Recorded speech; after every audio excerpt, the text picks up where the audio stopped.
Hello, US Congress people. Consider this an open letter begging you not to bail out GM or potentially Ford or Stellantis when they inevitably come crawling to you after declaring bankruptcy in the next 1 to 5 years. Let's take a look.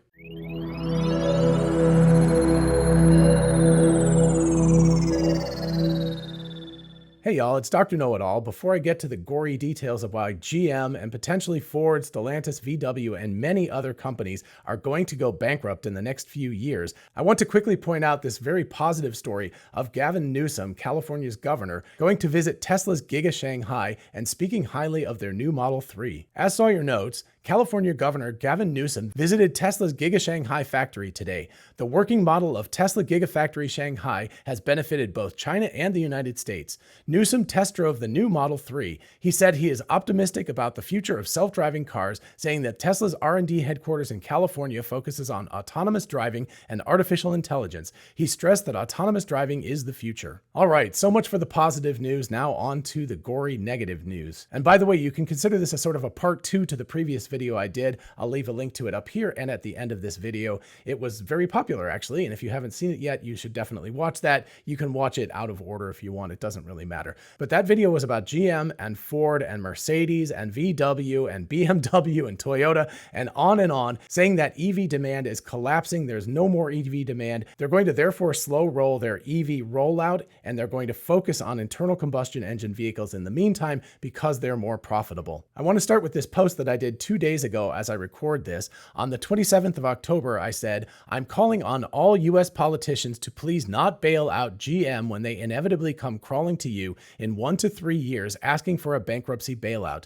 They do not deserve it, and it will be a total waste of taxpayer money as they're irrelevant already. Not that you all will listen, but you should." And as you'll note, in less than 48 hours, it's gotten almost 53,000 views and 87 comments. So first of all, why am I so convinced that US politicians won't do anything about this? It's basically because most US politicians are owned by lobbyists, and many of those lobbyists are members of the UAW or owned by one of these big 3 auto manufacturers. So as you might expect from the title of this video, I think this is an incredibly short-sighted and poor idea, and this is going to lead to the inevitable bankruptcy of most, if not all, of these legacy auto manufacturers. And even worse than these auto manufacturers saying that they're going to roll back their EV plans and they're going to do it much more slowly than they were planning to before is that the United Auto Workers, or UAW, strike and the agreements that they look like they're going to be reaching with the big 3 auto manufacturers in the United States are only going to accelerate all of this. So first of all, what is the problem? The problem is that, as I was saying in my previous video, we're on to third wave adopters of EVs. And that is not a group of tech enthusiasts anymore. That's the mainstream, mainstream group of people. It's the general bulk of population. And they want to see really good returns on the money that they spend on a car, because the car is a very expensive thing to purchase. And so they don't particularly care if it's an EV or not. What they want to know is it cheaper to purchase? Is it cheaper to operate? And does it have a better resale value at the end? Although I think a lot of people probably don't even care about that. But regardless of that, people want to know that if they're plunking down $40,000 or $50,000, that they're going to get something that's going to last and going to be, high quality and is going to give them a pleasurable experience and will not cause them pain, as in getting service done all the time, cost a lot of money to operate, things like that. And of course, one of the big problems with other EV manufacturers is that they're not making particularly compelling EVs, especially compared to several Chinese auto manufacturers and especially compared to Tesla. And when these consumers go out and look around and do some research, they're going to realize that getting like a BYD Dolphin or a Tesla Model 3 or Model Y or something is a much more logical idea and is going to make them happier and make their car owning experience less expensive and more enjoyable than getting something like a VW ID4 or a Chevy Bolt or a Cadillac Lyriq or an F-150 Lightning or whatever. So this, in my mind, is why we're seeing this flatlining of demand for EVs from other companies. They're not very compelling. They're sort of Gen 1 vehicles. They're on the order of a 2012, 2013 Tesla Model S. They're good. 10 years ago, the Model S was amazing. But right now, you wouldn't buy a 2012 Model S. You'd buy a 2023 Model S. There's been a decade plus of development on that car since then. And we're on to generation 2, 3, 4, whatever it is. Or you could purchase a Model 3 or Model Y or something along those lines. Those are much more advanced cars because they're multiple generations in. And also Tesla is very focused on the software and the user experience and safety and other matters like that. And even worse for these other companies, companies, Tesla has reduced the price of these cars so that they can sell them all. And that means that these other car companies that aren't making money on EVs, but losing money on EVs, they either have to reduce the prices more and lose more money per car, or they have to reduce the number of EVs they sell and turn back to internal combustion engine vehicles that in the near term are much more profitable than EVs to manufacture. And this is where we get to the crux of the problem. We get to an alignment problem. We have auto manufacturers, we have the workers at those auto factories, and we have shareholders who all are aligned towards the wrong thing for the long-term viability of all of these companies. So what do I mean by that? Well, let's break it down. For the United Auto Workers, what they're after is very big salary bumps for their employees. Seems like a great idea. I would love to get a 25% salary bump. That would be fantastic if somebody wanted to do that. I also don't want my university to go out of business because it can't afford to pay the faculty 25% more and the students can't afford to go there. So in the same line, you've got these factories where if you suddenly give everybody a 25% raise, it's going to be very, very difficult for these companies to pay 25% more and at the same time having to cut costs specifically on EVs. So that's not a particularly viable angle that the UAW is taking. Again, short term looks like a great idea. Medium to long term, a really, really bad idea. And then we get to the auto companies themselves. They're looking at these UAW increases in salary. They're looking at the cost of goods. They're looking at how expensive it is to build Gen 1 electric vehicles. And they're going like, wow, this is going to cost a fortune. And we're already losing X number of dollars per vehicle, 10,000, 20,000, up to 50,000. There's big losses that they're incurring per vehicle that they sell. And so they're like, wow, this is losing us a ton of money.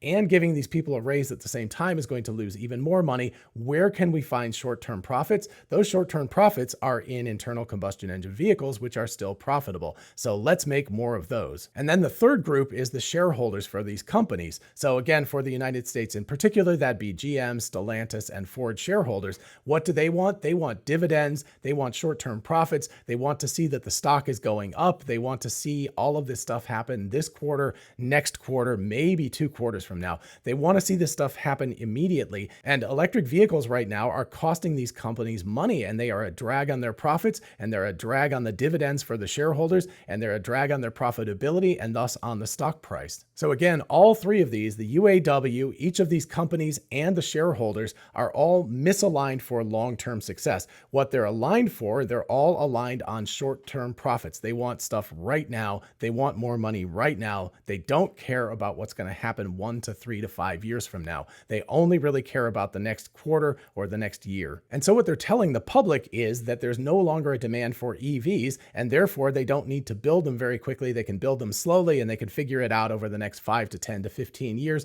and everything will be okay. But of course, all of you who watch my channel and many other people's channels know that that is not the case. China is well over 20%. Europe is almost 20% EVs. Even the United States, which is a huge laggard, is approaching 10%, slowly but surely getting there. And globally, we're at about 13% electric vehicle new sales.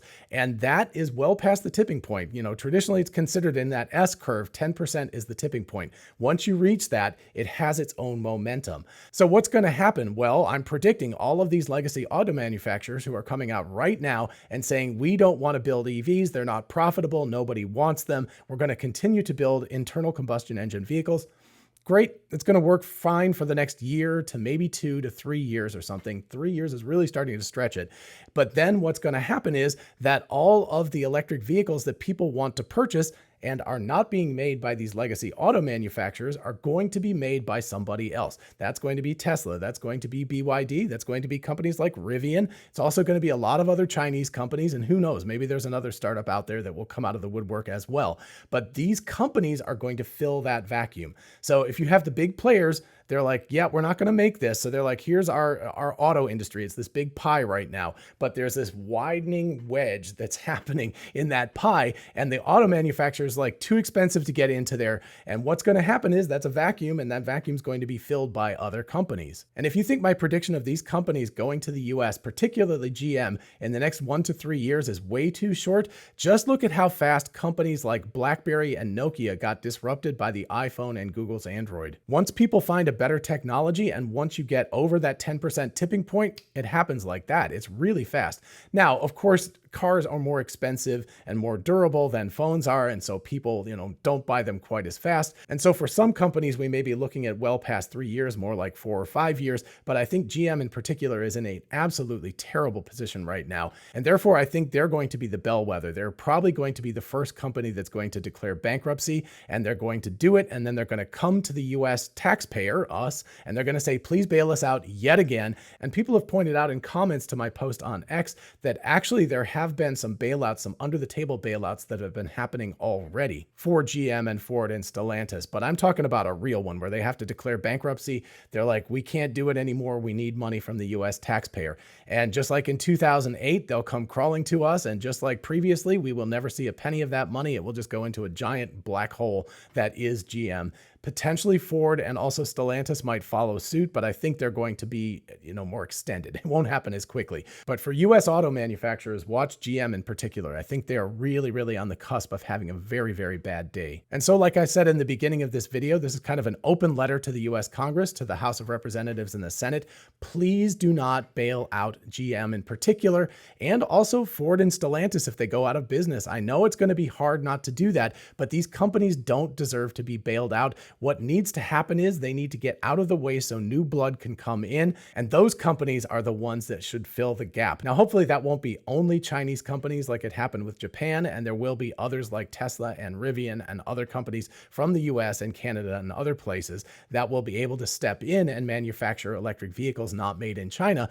But these legacy auto companies are dead wood at this point. They're kind of irrelevant, and they're making themselves more so by slow rolling their transition to EVs. So as one of the commenters to my post said, what Congress should do is allocate a big chunk of that money to retraining the people who are working in these factories right now to work in other jobs that are more related to electric vehicle production.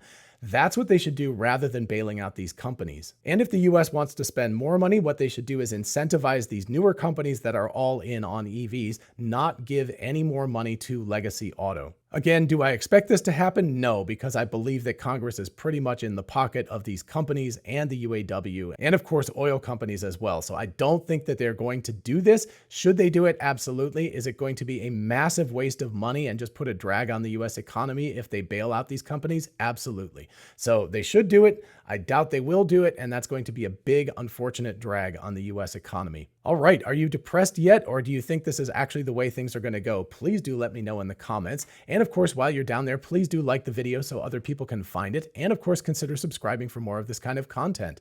As always, a huge shout out to my patrons on Patreon, my YouTube channel members, and of course, my X subscribers. Thank you all so much for supporting the channel in any way that you can. And of course, if you want to join any of the teams, just check out the links in the description. And if you're interested in a whole bunch of really cool merch, check out our merch store. Link is in the description. We have TeslaBot t-shirts, the Tesla meme t-shirt, Success is a Possible Outcome, 4680 battery cells. All of that stuff is on t-shirts, mugs, tumblers, and on. So check it out. And finally, don't forget we are both Tesla and Amazon affiliates. If you look in the description, you can see how going shopping for a new Tesla, a solar roof, a Powerwall, or anything on Amazon helps out the channel. In the meantime, I'll see you in the next one. Bye-bye.